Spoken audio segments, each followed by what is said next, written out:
এতিম, ওর বাবা নাই, দেখেন এই যে হাতটা ভেঙে গেছে। ওর আম্মা হচ্ছে মানুষের বাসায় কাজ করে যা টুকিটাকি পায় এই দিয়ে ওদের সংসার। ওর আম্মা টাকার অভাবে চিকিৎসা করাইতে পারতেছে না। পরে ও আমাকে একদিন, ওর আম্মা না, ও আমাকে একদিন বলতেছিল যে আমার অনেক কষ্ট হয়, তো আপনার টাকার জন্য চিকিৎসা করাইতে পারতেছে না। তো আপনার হাজবেন্ড নাই? জি না। আর ওনার হচ্ছে বাবাও নাই, উনি হচ্ছে ভাইয়ের ঘরে থাকে। তা বোঝেনি তো, ভাইয়ের ঘরে থাকতে গেলে ভাতের কত মূল্য হয়। জি, আমার স্বামী নাই, আমার মেয়েটার হাত ভাঙ্গা, আমি দুটা বাচ্চার অনেক কষ্ট করি, আমি মানুষের বাসার কাজ করি খাই, আমার বাবাও নাই। কান্না করে আমি আমার ভাইয়ের ঘরে থাকি, এক পাশে দিয়ে একখান ভাঙ্গাচুরা বারিন্দা দিয়ে আমি ওই জায়গা থাকি, মানুষের বাসার কাজ করি। আমার দুইটা ফুলাইলে আমি কোনো রকম খাই, দিন কেটে। আমার মায়ের টাকার অভাব, আমি চিকিৎসা করতে পারি না, আমি একখান ঘর করি থাকতে পারি না, টাকা নাই আমার। আমার একটা বাপ ছিল, আমার বাপও নাই দুর্নীতি। আমার বাপও চলে গেছে, 3 বছর আমার বাপ মারা গেছে।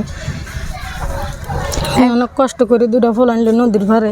মানে নদীর পাড়ে এই যে বেরি বাঁধ, এই যে এটা কিন্তু বেরিয়ে দেখেন, এই যে বেরি, এখানে হচ্ছে এই যে বাচ্চা কাচ্চা নিয়ে উনি খুব কষ্টে থাকে। ওনার এই মেয়েটাকে চিকিৎসা করাইতে পারতেছে না, দেখছেন এই যে হাত। আপনি কি এই যে এটা যে কাপড় ইয়েতে বাঁধে ব্যান্ডেজ করে ওইটা করতে পারেন নাই? ওইটা না, ওইটা করতে পারি নাই। কি জন্য করেন না ওইটা? করেন, ওইটা করতে অনেক টাকা লাগে। তো ওই কইছে অল্প টাকার মধ্যে কাপড় দিতে কইছে, কাপড় দিতে ভিতরে কষ্টিপ দি বাঁধতে দিত, উপর দিয়ে কাপড় দিয়ে ব্যাগের মতন করে আটটা রাখার জন্য দিছে। এখন যদি ওদেরকে কেউ মানে একটু সাহায্য করতেন তাহলে হয়তো ওরা একটু ভালো থাকতে পারতো। বা দেখেন ব্যান্ডেজটা পর্যন্ত করতে পারে না, ওই যে কাপড় দিয়ে কস্টিপ মেরে রাখছে, তো মানে চিকিৎসা একটু করতে পারে নাই। তো ওরা তো অনেক গরিব মানুষ, যদি ইনশাল্লাহ ওদের জন্য কিছু পাঠাইতেন তাইলে ওরা হয়তো ভালো থাকতে পারতো। আর এই ভিডিওগুলো বেশি বেশি শেয়ার দিবেন যেন আমি এই ভালো কাজগুলো আরও বেশি বেশি করতে পারি। ধন্যবাদ সবাইকে।